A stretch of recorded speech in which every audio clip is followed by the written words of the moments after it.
I think the really important thing is the checking that assumption of like, you can build a big team if that's what you want and that's what you love and that's what you want to do, but that shouldn't be the default decision, right? Like you shouldn't say the only way I can scale is if I have a big team, because there are so many other alternatives.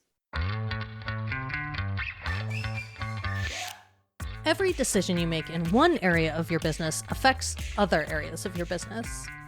We often tend to think of the different areas of our business as individual silos.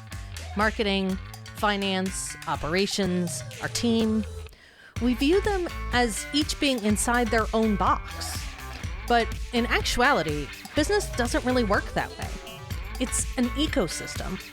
Every part of your business affects the other areas of your business because they're all interconnected.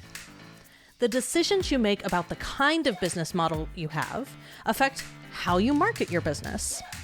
Those decisions also affect the size and roles of the team you want to have, the software you need to use, and all of that in turn affects how profitable your company ultimately is.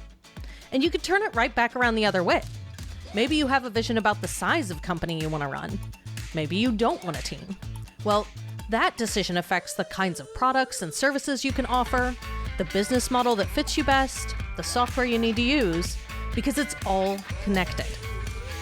I'm Susan Bowles, and you're listening to Break the Ceiling, the show where we break down unconventional strategies you can use to save time, boost your profit, and increase your operational capacity.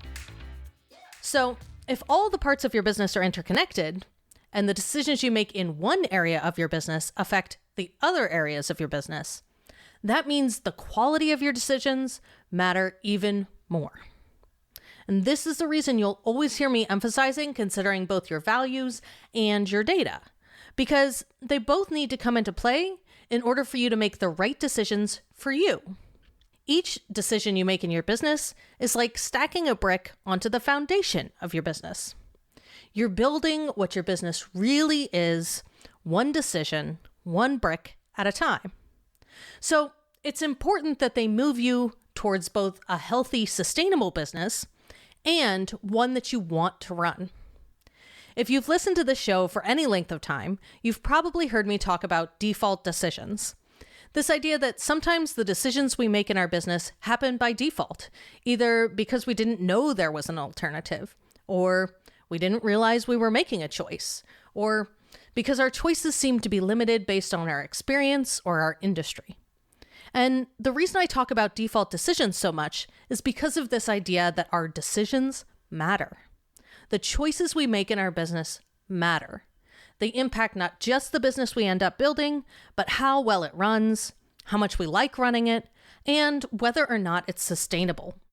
Sometimes, how well your business operates or how much you like running it can come down to a single key decision.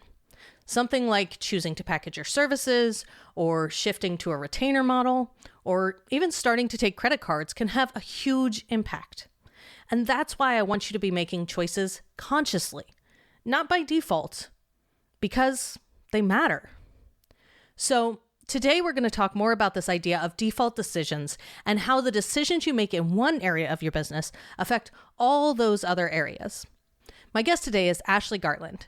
She's a business coach who helps people simplify and streamline their business. And she's actually been on the show before, back in January.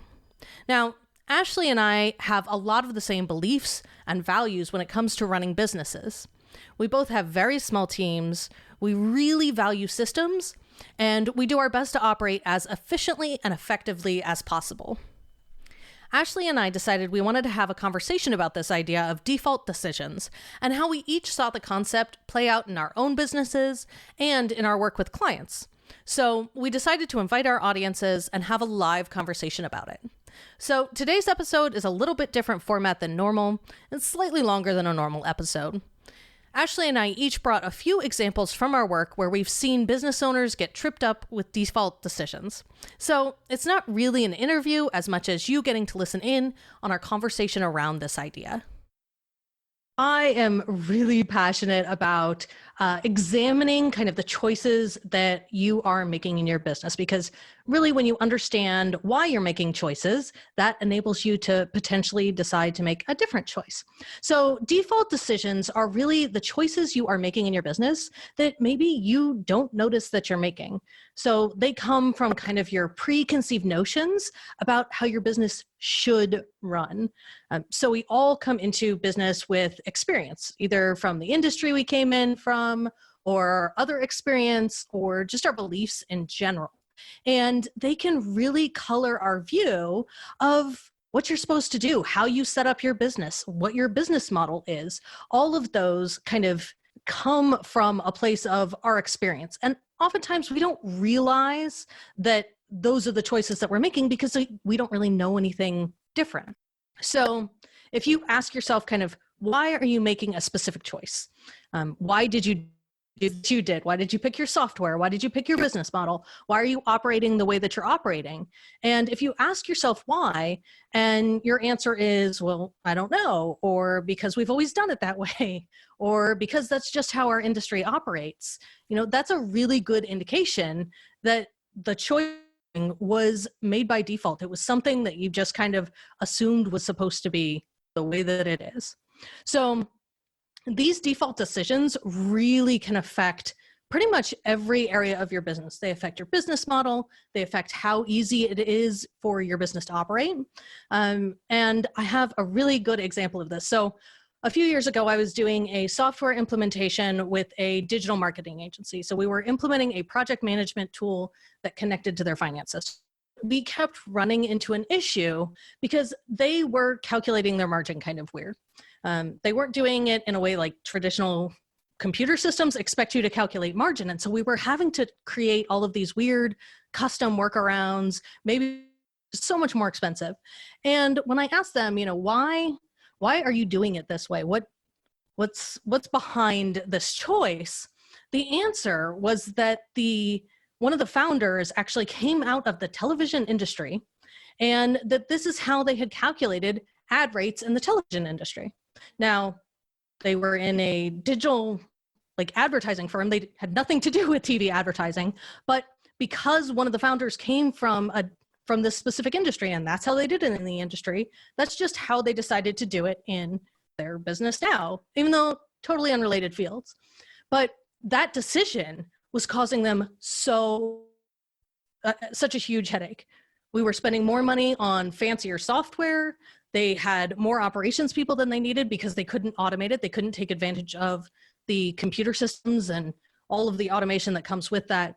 So if you can kind of overcome your default decisions, it can open you up to new, better, more effective, more profitable ways of running your business. So that's kind of my short and sweet summary on default decisions and why they matter. And over the course of this conversation, Ashley and I are each going to share kind of 3 common ones that we see in our work, and how that might affect your business.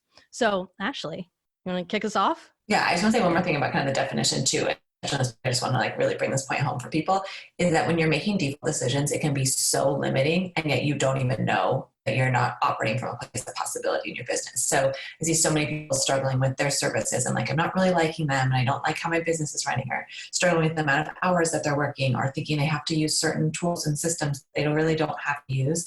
That's because they're making default decisions. Like you said, they're based on the assumptions that they're making, or they're just kind of borrowing from other people's models instead of taking a moment to pause and say, what do I really want this to look like? What's going to be in the best service of me?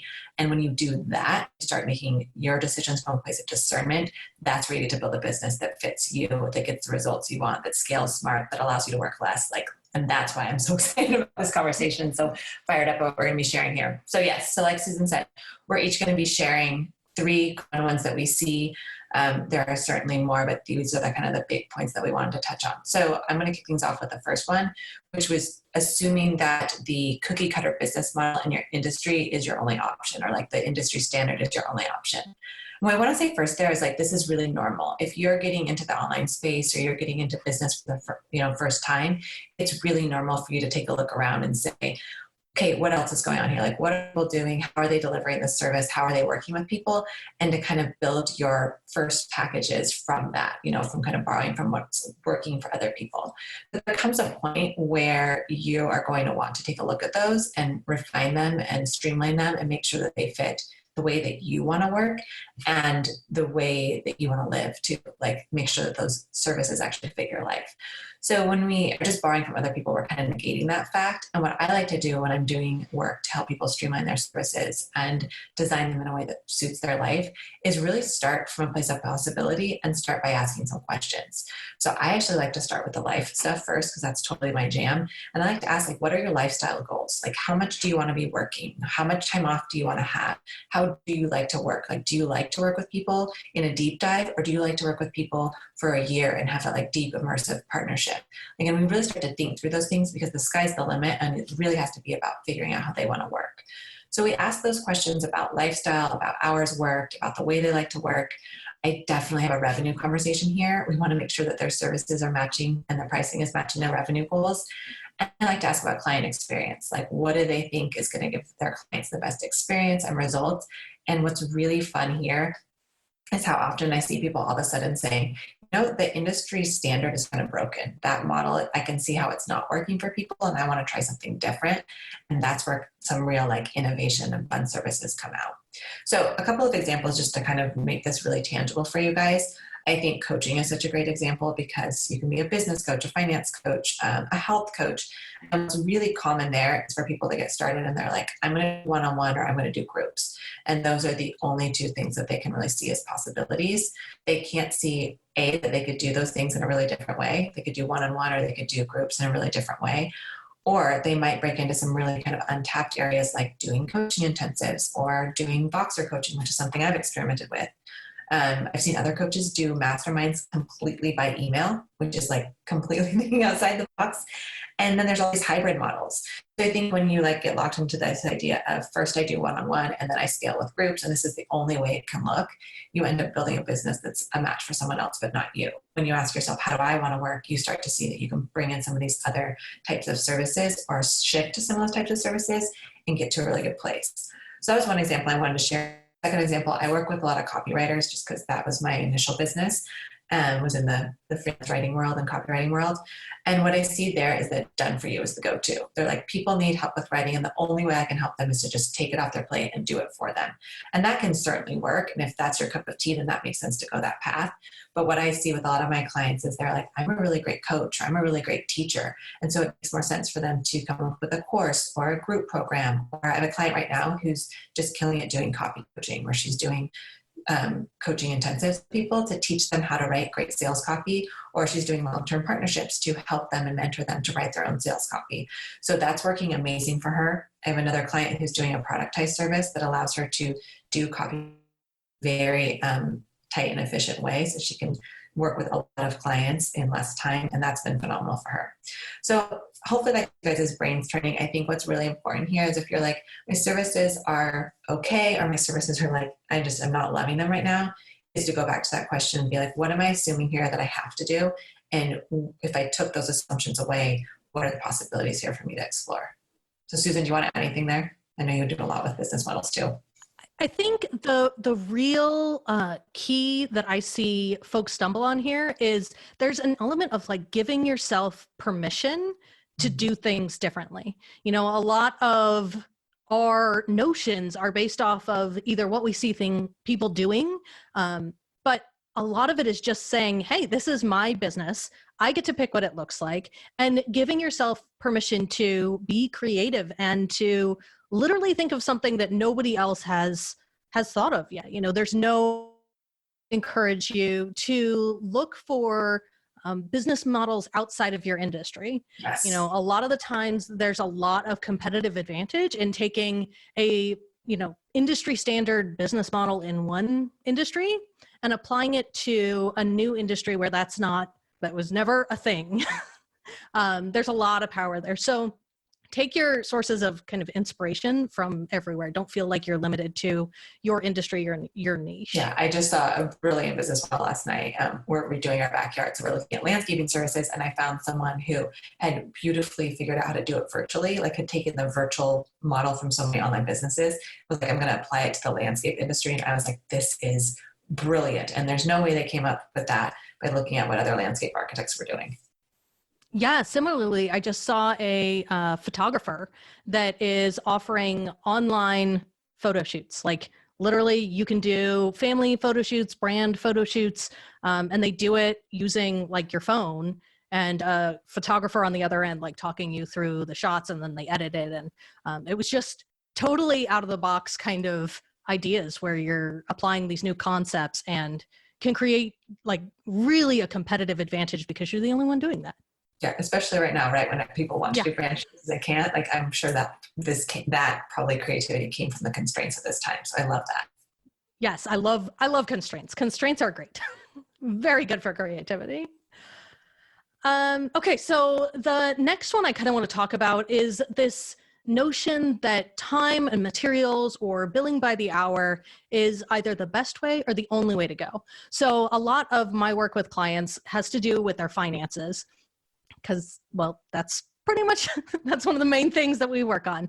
And the decision of how to bill your clients and how to accept payments is one that can really have a big impact both on your cash flow, on your revenue, but also on your workflow.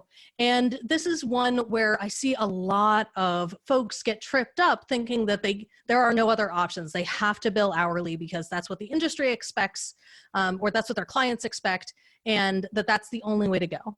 So I want to kind of talk you through an example here. So if you look at the kind of typical workflow for time and materials billing, right? So first you do a proposal, you accept the proposal, maybe you take a deposit and you have to send an invoice for that, right? Then you have to track your time, because if you're not tracking your time and you're not tracking your team's time, you can't bill for it. So you have to have a system that tracks your time and your materials against your specific project. Then once you've done the work, you have to have a system, either a person or a technology, that can take that time and turn it into an invoice. Then you have to have a system to send the invoice to your client. Then you have to have another system to accept payment. Either they're sending you checks, please don't do this, but I've seen it happen. They're sending you checks and then you have to go deposit the check, and that's an extra step. Or you're literally just waiting for them to pay, right? So you send them the invoice, it's out in the ether, and you're just kind of hoping that they actually do. If they don't pay you though, you have to go track them down to get them to pay you. There's the risk that maybe they won't. And that is a very long, very complex workflow to streamline or make efficient if you decide that, wow, that's taking me a whole bunch of time and I'm not getting paid very regularly. So contrast that kind of with having a package service or a retainer with a set price. There are lots of benefits to that. One, you know how much it'll cost up front, and so do your clients. So better for everybody because they can budget to actually pay you the whole amount. And it's less emotional for you to sell because it's just a thing. Here's the thing. You don't have to, hem and haw about how much it costs or, what it's going to include. It just is.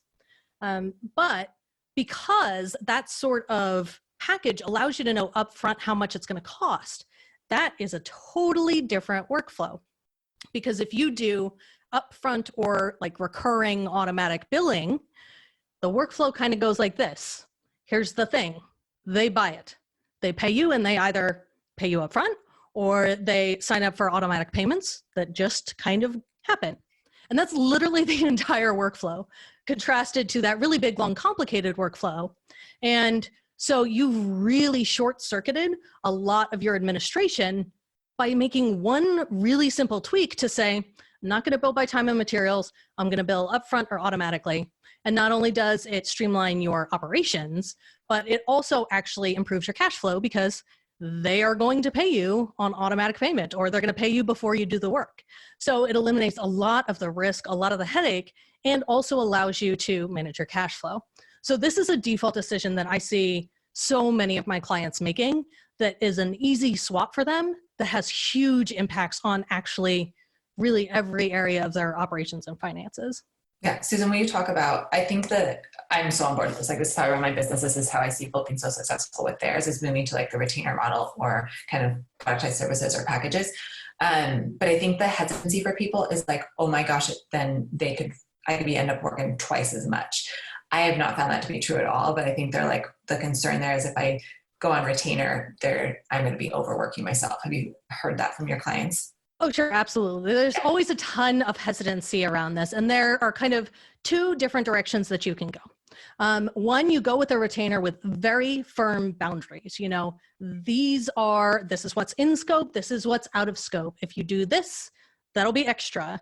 Or you have packaged add-ons that you can add to your packages. The other option that is usually kind of a nice transition, or if you are somebody who really can't do packaged very well. So an example of this is like custom software development. Sometimes you really have no idea how long it's going to take, because until you actually start the work, you don't know what headaches you're going to run into, where you're going to run into problems. And so those kinds of projects are really, really difficult to come up with, like, here's the flat price. There's a lot of risk involved with that. So one of the solutions that I like recommending to people is kind of a concept of a refillable retainer. And this is basically, it's a little bit of a hybrid, but if you are kind of baby stepping into packages, it's a nice kind of transitional step. And the concept here is that you take whatever you would have kind of given them as the estimate for time and materials, and you kind of get as close as you can to a ballpark. They pay that up front as a retainer that you then basically work your hours, you bill your hours against that retainer. And if they go over a little bit, you can invoice them extra. If you are under a little bit, you can roll it over to the next time you're invoicing them. But this is something that allows you to do, you are getting paid before you're actually doing the work, and really minimizes the risk at the end. So even if you decide not to bill every month and just, at the end of this project or the end of your work together, you do one final like audit billing and say, okay, great. We were just a little bit over, here's another, 4 hours that we need to bill you. But it really minimizes the risk, and you get a lot of the same benefits of working off of a retainer or upfront billing without having to be exact, minimize the risk a little bit in terms of your estimate. And then you can kind of use that and track your time against those kinds of projects until you have enough data that you've kind of been doing the same kind of project over and over, and you have a really good idea of how long it's going to take you and your team, how much effort is going to be in there. And then you can kind of move that into, okay, we're very confident that this is what it's going to be. Here's the package, here's what it includes, and here's the price. Yeah, and it matches. I think that's a really good point, that like sometimes you're kind of at the beginning, you are throwing spaghetti at the wall a little bit. Like making, an informed decision. You're saying this is roughly how much I think it's going to take. I can definitely say this with my coaching packages. Now, after 4 years doing them, I'm like, okay, I know roughly how much each client's time is going to take with our calls and outside of our calls with reviews and those types of things. And I can estimate, how many retainer clients I can take on at a time. And it's not a perfect science, but you have super users and you have people who use it pretty lightly, the in-between stuff, and it averages out so that I'm always able to get my work done in 25 hours a week. So it's really interesting. That once you start playing around with it, and like you said, you can adjust, you can figure out what exactly is going to be in the scope, and you can make sure the price matches and the hours match, and then move forward from there. So I love that. Yeah. And I think once you get your behind the scenes process, like the process you use to deliver your services, the more defined and kind of, I call it productized, but the more defined process that you have for delivering each one of your services, the more efficient you get and the better data you have. So then as you start moving into fixed price services, the more profitable you actually get, because then you're in a traditional like time and materials billing. You'll see this a lot with like lawyers or accountants. The financial incentives are really misaligned with the value you're delivering your client. So, if you're billing time and materials, your incentive is actually to take as long as possible to do the thing that you're trying to do, which is totally counterintuitive to actually like delivering great customer service. So the closer you can get to fixed fee kind of packages, there's a lot, that kind of realigns your financial incentive, because you as a provider, the more efficient and effectively you deliver that service, the more profit you actually derive from it. So there's so many benefits to kind of thinking outside of the box with your pricing and packaging services. Yeah, and you can grow more without working more, which I know we're going to get to, Yes. but I'll let you move on to the next one. Now what? That's the question I hear from a lot of service-based business owners. Maybe you've been asking yourself, now what too? You've built your business from the ground up, and your business works, but maybe it's not growing. You keep bumping into a ceiling on how many clients you can take on and maybe how much money you can make. And maybe now you're even wondering if your business has staying power. You might be keenly aware of how small challenges could easily balloon into big problems as the market and the economy change. I help entrepreneurs decide how to take action so they can build more resilient business that's primed for growth. I combine strategic thinking with a background in business finance, data, and operations to see the patterns that have your business bumping against a growth ceiling. I'll show you exactly what you can do to break through and make more money, all while making sure the foundation under your business is strong. I have a few new client openings for my quarterly or monthly advisory packages. When you work with me, I'll examine your financial reports to spot opportunities. We'll talk about where you're feeling friction and discover ways you can reclaim your time and attention. We'll dig into how to scale your operations without sacrificing quality, so you can increase your capacity and make more money. And each action you take will be informed by strategic financial insight and data-driven operational planning. The result? You'll feel wildly capable and in control. And you'll finally break through that ceiling. Ready to learn more about working with me as your business advisor? Go to scalespark.co/advisor. Okay, so the next one is kind of this concept of assuming that you should hire low-level administration people because, on the surface, they seem cheaper versus using technology or more experienced people early on. And what I see happen so often is that, when you're starting out, you're doing everything and you get this feeling of being very overwhelmed.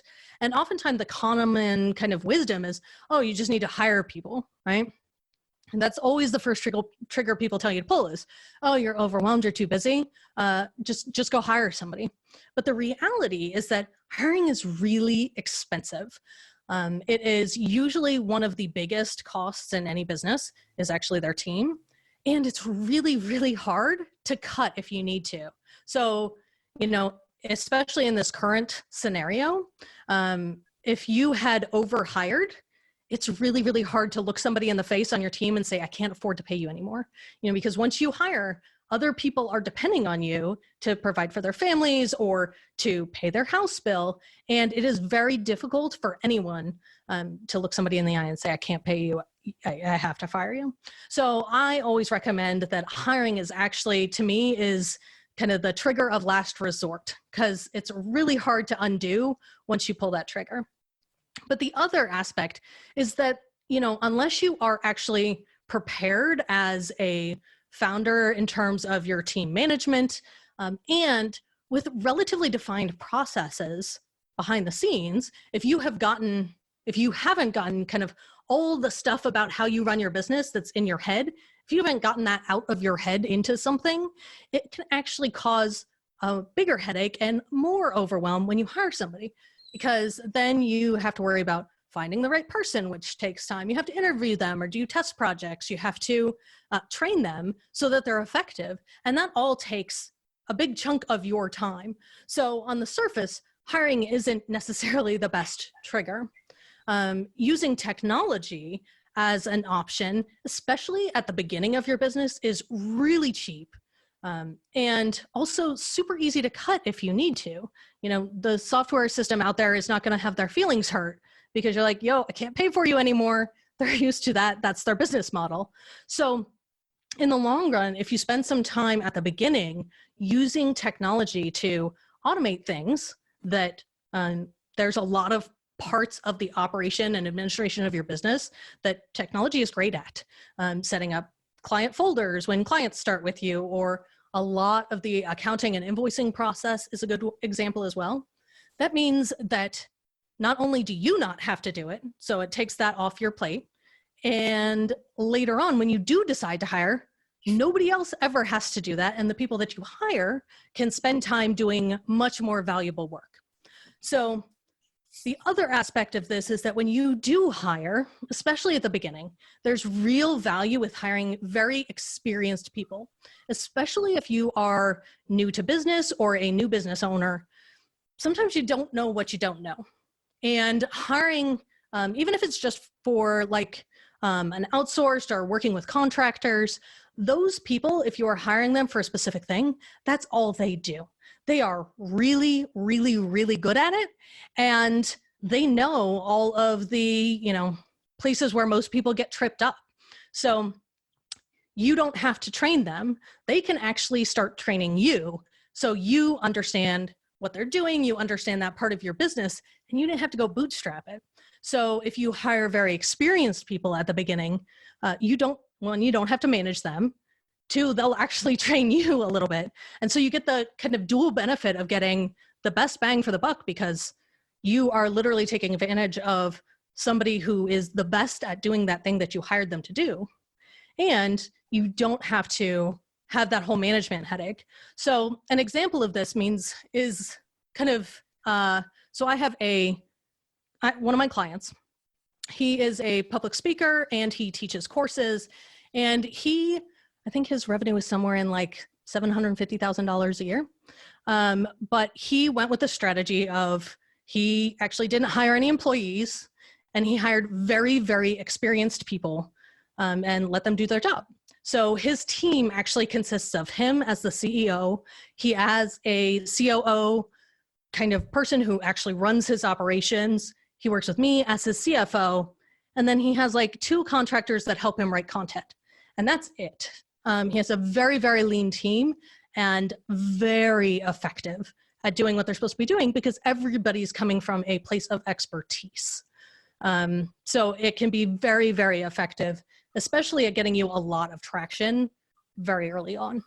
I love it. Thank you for setting me up for the transition so beautifully you don't need a big team to scale. But I wanted to touch on 2 things that you said there. I totally agree. I think that when my clients come to me and they're very overwhelmed and overworked, they're like, I just need to hire a VA. I just need to hire an assistant. Like, that's just what they're hearing. And they're totally ignoring the fact that it makes sense to get some systems in place first. And what I think trips people up is like, well, they're like, I don't know what systems I need, which we can fix, or I'm not techie. I don't do software. I don't do systems. So I want to also illuminate an alternative, which is finding out what systems you need and hiring a contractor to help you set those systems up, train you on those, and then let those take the place of a hire in your business until you're ready to hire kind of that more experienced person. So I have quite a few clients who are using a Dubsado for their CRM. And they're like, I don't get it. It's not for me. I know it could work really well for me. I know it could automate a ton of things, but it's just not it's just not their strength to set it up. So there are people who that's their job. You can hire them for a Dubsado intensive. They can set it all up for you. You're set up, and then the systems can take the place of, a full-time hire or a always available hire. So I think that's really just something that I wanted to touch on there, that there's kind of also these alternative things to think about. Yeah, you actually kind of reminded me of another aspect. So like you were saying, most people hire a VA or they hire a bookkeeper, and that's going to fix their problems. But the reality is that most of these folks, unless they're specialized, are entry-level people. They are going to execute process that has already been defined. So like a bookkeeper is designed to classify the data in your finances. They're not really there. There are a few now that are kind of starting to do this, but they're not really there to do financial advisory, which is what a lot of people, they want a bookkeeper to tell them what to do, but that's not the function of a bookkeeper. And that's kind of the distinction between operating with a bookkeeper versus operating with somebody like an accountant that does advisory, or like a virtual CFO, where some of them may do bookkeeping, but their goal is to do advisory, use that data in a more effective way. Similarly, VAs, may be there to help you define your process, but that's not all of them. They're not all there to be able to like pull what's out of your brain. They might just be there to execute a checklist that you already have.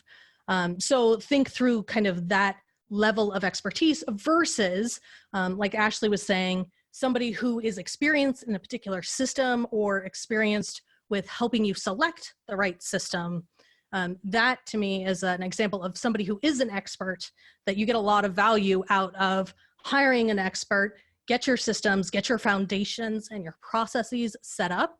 And then that is the thing that allows you to hire that lower level person to execute the process that an expert has helped you design. Yeah, and then it works really well. And I think yes, like that is the sequence where you define your systems, then you can bring in the low level person to execute it. Yeah, I see. And it can be hiring, someone to help you set them up. I have plenty of clients who it's just about creating their SOPs and it's about literally like recording their processes and then passing it off. And there's a little bit of a transition stage, right? Where you're like bringing someone new on board. But I completely agree that it is so much better to do it that way than to be like, I'm hiring, this is a hot mess, you figure it out. So yes. So we're not talking hiring. And as somebody who has been this is a hot mess, help us figure it out. It's so much, that takes a lot more strategy and big picture vision to help you figure out the process than to execute it. Yeah. So I love this topic. So we're going to keep talking about team. The assumption that I wanted to dig into was assuming that you need a big team to scale. So I ran my first business as a solopreneur, like pretty much no help. I was a freelance food writer. So occasionally my husband would do the grocery shopping for the recipe testing. And like, that was the extent of help. Looking back, I can see so many places where I could have used some help and it would have allowed me to scale the business, but I just couldn't see it then. And I think the reason that I didn't want to scale or didn't want to like build a team then is because I didn't see myself in that role. I was like, I don't see myself as the manager. I don't want an agency. Like, that's not what I want this to look like. And I didn't want to grow the big team and then have this business that I hated. Like, so I think people either they hear that they need this big team to scale and they decide I'm just not going to scale because I don't want that, or they do it and they don't like how their business ends up looking. So I want to propose an alternative, which is that you can build like a very small and mighty team for yourself with people having those very expert people on your team and having them take ownership of complete tasks. And that can be a really beautiful model for a team that keeps it really lean and really intentional and allows you to scale. So what I like to do with my clients is take a step back from just making those assumptions of I need the VA or I need the OBM or I need a bookkeeper and ask like, who do you really need? Like if we really took a step back and we said, this is how you need to spend your time to grow your business and run your business, what's left? Like where are the areas that we need to kind of fill in the gaps and what person is has the right expertise for those that we could bring on as a contractor or bring on as, a part-time person. And what's really interesting is most people are like, I need 2 people or I need 3, or I have one client who like literally I asked her that question, like, what's the dream team? What are the roles? And she's like 5, and she rattled them off exactly. And we're like, okay, so that's how we're building.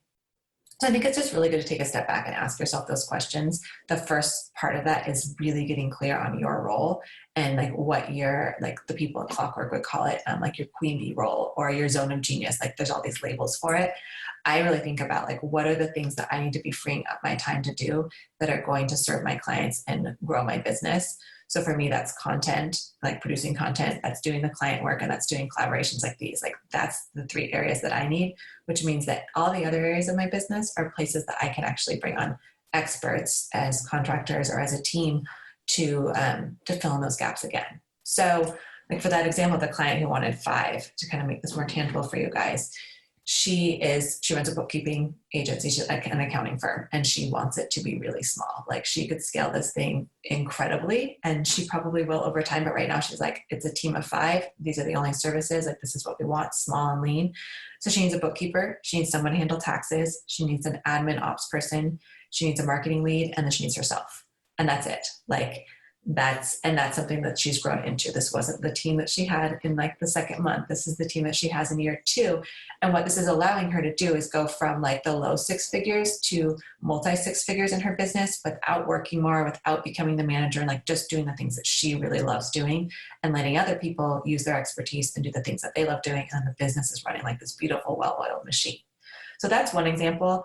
When I started my coaching practice, I was still in that I'm a solopreneur, I do everything myself, and quickly realized that if I wanted to work 25 hours a week and spend time with my kids and take care of my health, like that was not going to be the option that I could pursue. So I ended up hiring a pretty high level person. I ended up skipping over the VA and hiring an OBM because I knew that that was the role that I wanted to grow into. And so we started really small on a project basis, and then she eventually joined my team. So now I have her as my OBM. There's a VA that works under her, and there's a designer. There are other people who she has on her team that I could bring on additionally if I ever wanted to. But that team of 3 has been incredibly powerful and has allowed me to, like, last year I was able to more than double my business because of this team while just working 25 hours a week. So I think that's really helpful for people to hear, because it shows you that with a small team you can scale and you can do it in a way that doesn't have you working all the time. So hopefully those examples are helpful. Jump in, Susan. I was going to share my example because it's similar to yours, but in kind of a different way. So I, like Ashley, have a very small team. Technically, it's just me. I'm the only employee of the company. And I don't have any contractors that I work with on a regular kind of retainer basis. And a lot of that is... So I bring in experts, but it's usually on a project basis. Like, I want to redo my brand, or I need some help with a specific copywriting project, and I don't feel like writing it myself, or I've hired a copywriting coach. So normally I am working with specific people on a project for some sort of temporary kind of time frame. But what I've done is, behind the scenes, almost all of my actual administration is driven by systems and technology that I very consciously put in place so that I don't have to do that. I don't have to hire somebody to do it. And also I don't have to remember to do it. I'm very much of, I don't want to have to remember to do anything. I just want to know that it's going to happen. And actually, I spoke incorrectly. I do actually work with one contractor all the time, and that is my podcast producer. So they are actually on retainer, and they are producing podcasts as my main content. Again, but very specialized expertise. Yes, and I love what you said about systems too. Like, the reason I'm able to have such a lean team, and the reason they don't need to work tons of hours to run my business or help me run my business, is because we have these beautiful systems that allow not only me to do things more efficiently, but also them to do things more efficiently. Yes. And so I think, if you are making a conscious choice to stay small, which you don't have to, if you want to grow a team, you can absolutely grow a team. And I think it should be a conscious choice, whether you want to grow a big team, whether you want to stay small and lean. Some of that has to do with, you as a person. Do you want to be a manager of people or a manager of managers, which is, if you're thinking a traditional agency model and you are the founder of an agency and you have project managers and you have, VPs and that kind of thing, you as the founder become a manager of managers, not anything else. So when you are thinking about, do you want to grow a team? Do you want to stay small and lean? Some of that is, think about what you want to do on a day-to-day basis. And if you like managing people or if you don't, because they are also 2 really different skill sets. In our, traditional career world, we give very little training to people who are supervisors and usually promote them based off of them being good at their job, which doesn't necessarily make them good supervisors. And there's not really a great mechanism for folks to learn how to be a good supervisor before they become a good supervisor. So that's just kind of an aspect to think about when you're trying to make this choice of, do you want to be a manager or do you want to actually just do your business and go about your life? Yeah. And I think like tying it back to the default decisions, I think the really important thing is checking that assumption of, like, you can build a big team if that's what you want and that's what you love and that's what you want to do, but that shouldn't be the default decision, right? Like, you shouldn't say the only way I can scale is if I have a big team, because there are so many other alternatives. Yeah. I mean, I have seen literally probably 100 different business models and different ways to scale, and lean teams getting to $1 million and giant teams getting to $1 million. For me, the difference really comes on the back end. A lean, mean team that is very skill specific, very effective at doing what they're trying to do is super profitable And when you have a really big team, your kind of benchmark for the revenue that you have to get to in order to make that profitable is so much higher. Yeah. So for me, that was one of the decisions why I chose to stay small, is because it's super profitable and it's very low risk. I've had very capital intensive businesses before, like actual physical locations, and they're just so much riskier than lean and easily movable, very flexible, responsive, that sort of thing. Yeah. And my whole thing, like, I love to see people putting more money in their own pocket. Like, I like to see them supported Yes. and freeing up their time. But like, if they're like, in order to create the life they desire for themselves, I want to see their revenue looking really healthy. Yes. Yeah. So, well, we've touched on this one for a long time. I'll let you go to the next one. We're both really passionate about that one, I think. So the next one is kind of assuming that the software tools that your buddy recommended are the best ones for your business, and that your software won't change as your business changes. And the truth is that every business is unique, because every founder is unique and every business model is kind of unique. So there's no like right stack. No, there's no right software mix for a specific business. And your buddy that is recommending Asana as your project management tool probably has no idea of the actual workflow that you're doing and whether or not that's actually a good, efficient tool. Maybe it works for them and for their business, or maybe it's actually the only thing they know about and they just threw it out there. And I mean, I see this happen all the time. That's how most folks, when they get into business, pick their technology, is they're like, oh, so-and-so said QuickBooks was awesome, so I'll just use QuickBooks. Or, ooh, they said Trello. I hate it, but they said that's what I should use, and it doesn't at all work for me.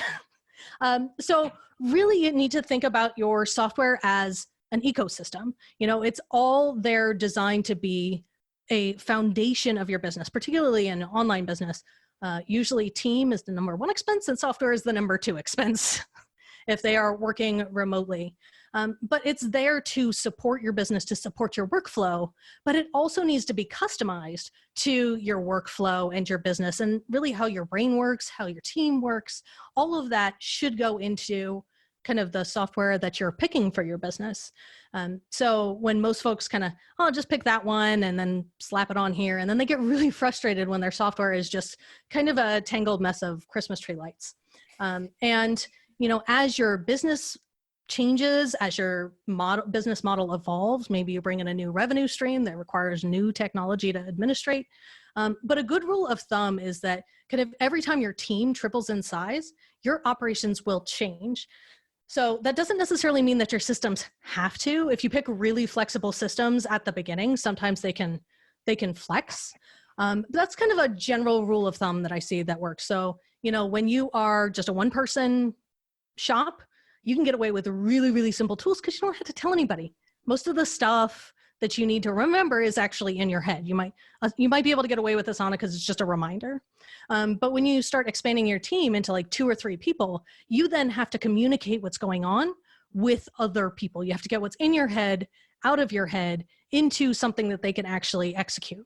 And again, when you go from 3 people to 6 people, 3 people, you can hold it together over email pretty well.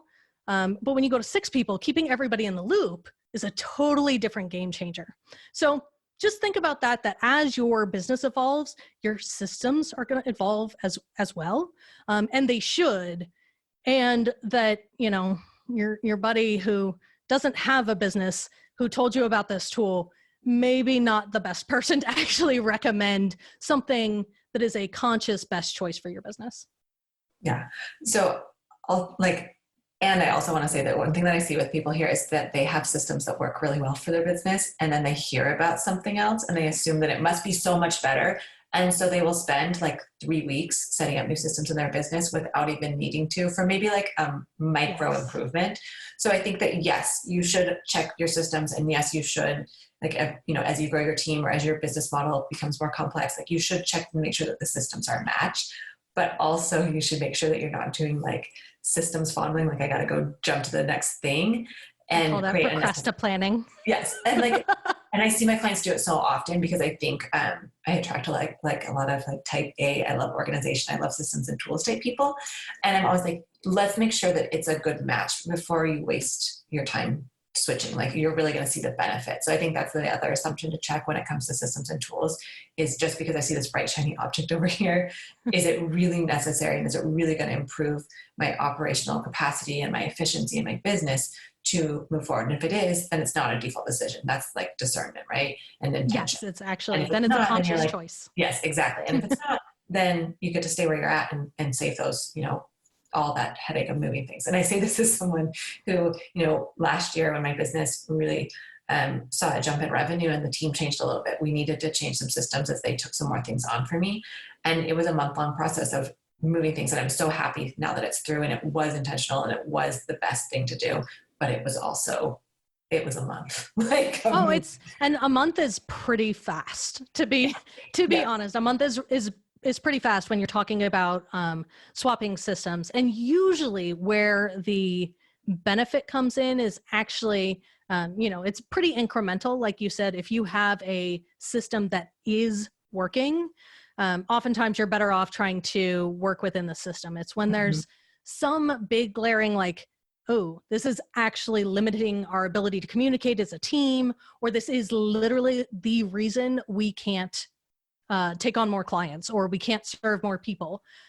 But often what I see is that folks assume software is going to fix a problem, and the issue is actually not having a process. The process should inform the system, not the other way around. At no point will a shiny new software tool fix your issue if you don't know what you're telling what are you trying to fix with that software. So I always recommend that people get really clear on what is the problem that you're trying to solve. Make sure that the tool that you're using to solve that problem is the right tool.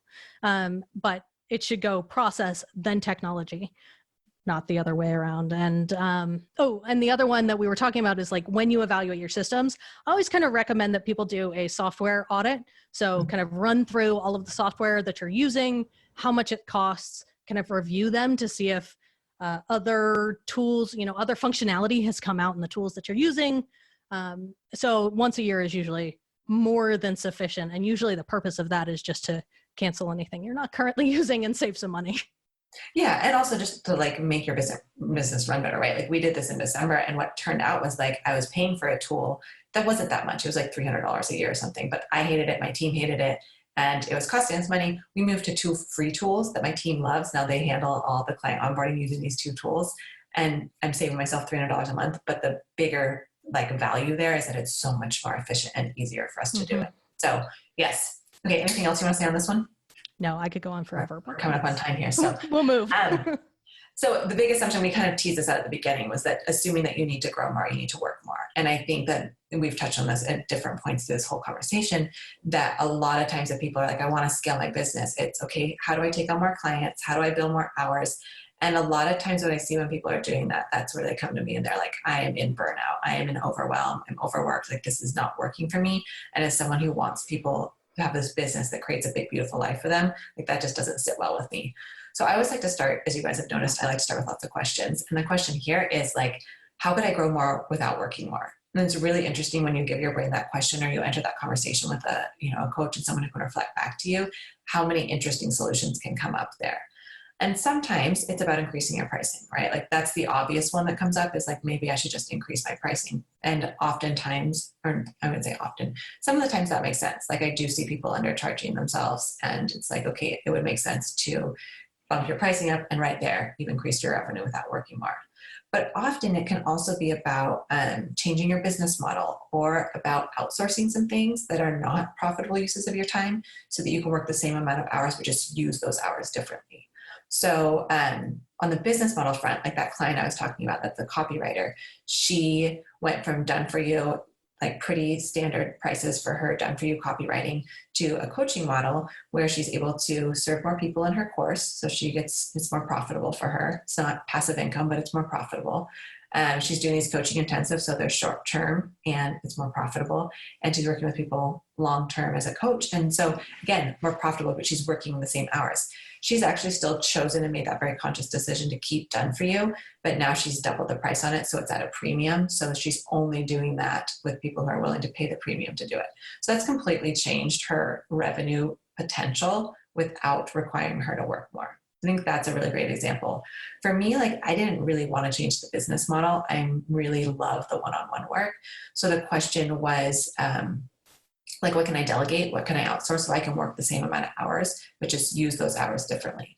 So I realized I don't really love social media. Like I love writing the content, but the picking of the images and creating the graphics and all that stuff, I'm like, no, not enjoyable for me. So my team took that on. My team took on client onboarding. Like they took on a lot of these little pieces that were taking up my time, which increases my operational capacity to do more intensives every month or more one-on-one clients every month. Or what I've done this spring is added a new service that's allowed me to add like 10 more clients to my business in a really light service. I couldn't have done that working the hours that I wanted to work if I didn't delegate more and outsource more. So just changing the way that you use your time. So I think that can be really helpful. It might also be like going back to the systems and the automations, like you might be bringing on some tools or software to help you free up your time so you can use more time for revenue generating work. But it looks different for everybody. The point I think I want to make here is that if you don't assume that you have to work more to grow more, then you see some possibilities that you may not have known existed. Yeah, I love that. I think there are so many triggers, different triggers you can pull to play around with how much money you're taking home. You may not need to increase sales. Maybe you just need to be more efficient on the back end and reduce your costs there. Eliminate unnecessary stuff you're doing. Maybe you can just stop doing something. That's my favorite is like, do we actually need to do this thing that we're doing, or could we just stop? Like, does anything happen if we stop doing this? Mm-hmm. So a good example of that is like invoicing. Does anything stop if there's not a person sending the invoice? No. Having a computer send the invoice is actually better because nobody has to remember to do it. You get paid faster. So there's a lot of, oftentimes what I find is that, we're trying to streamline or make things more efficient and in like later on in the workflow, when really the right question to ask is at the beginning, is this something we have to do at all? And that can be really powerful in terms of just cutting wholesale out a whole bunch of time that you're spending, like your example with social media. Is this something that needs to get done? Yeah, but you don't have to be the one to do it. Literally just pick it up, take it off your plate and move on. And is it something that needs to be done at the volume that I was doing before? Social media is such a good example of the beginning of my coaching practice. It was like, let's give this lots of time, like lots of engagement, lots of posts. And over time, I've slowly like moved the needle back actually. So my team's just posting like 3 times a week or 2 times a week for me. And it gets the same results. So I'm like, we're using less time and we're getting the same results. So it's a really smart way to balance things out. I totally agree. I think that can be a really great question. And I feel like when you ask clients, like, do you actually need to be doing this thing or could you be using it for a revenue generating activity? You can just almost hear like the pin drop. It's just dead silence. And they're like, oh, and it's that permission giving, right? Like you're talking about, like someone finally says, you don't have to do that thing. And they're like, oh, and I could use that time for something much more valuable for me. Yeah. A great example of this, like very early on in my business, I was, very susceptible to that. I should be doing this. I should be doing this. I should be doing this. Like, that's how I'm going to get clients. And, a friend was just like, but do you, I'm like, I need to be posting on social media. I need to be collecting an email. Like I need to have an email list. I need to do all of these things. And, the question like, but do you? Is that where your clients actually come from? Are your clients even on social media? And at the beginning of my business, the answer to that was actually no. So, I'm almost 4 years in and I'm finally like, okay, now it's time for me to start thinking about those additional ways of bringing in clients because my systems of referral and all of those other systems are already kind of working behind the scenes. Okay, great. Now I can turn my attention to this thing that is going to have significantly less impact on my business. And now I have different goals. So I think the question of like, is that really something you need to do is so powerful because it was so liberating for me to just be like, oh yeah, I don't need to do that. I'm just not gonna. Yeah. And the answer to that is either like everybody stops doing it or I personally don't need to be the person to do it. And someone else on my small lean team can do that. If you want to connect with Ashley or learn more about what she does, you can find her at ashleygartland.com or on Instagram as @AshleyGartland. But what I want to leave you with is this. Your decisions matter. They are the bricks that you stack to create what eventually becomes your business. And each decision you make in one area affects all the other areas of your business, because your business is an ecosystem. It's not a bunch of silos. And that's what we'll be talking about the rest of this month. How your decisions in each area of your business affect your business ecosystem. Next week, I'll be talking to Tamara Kemper from Process Mavens about how your decisions around your process affect your business ecosystem. So hit subscribe in your favorite podcast player so you don't miss it. Break the Ceiling is produced by Yellow House Media. Our production coordinator is Sean McMullen. This episode is edited by Marty Seefeld with production assistance by Kristen Rumbeck.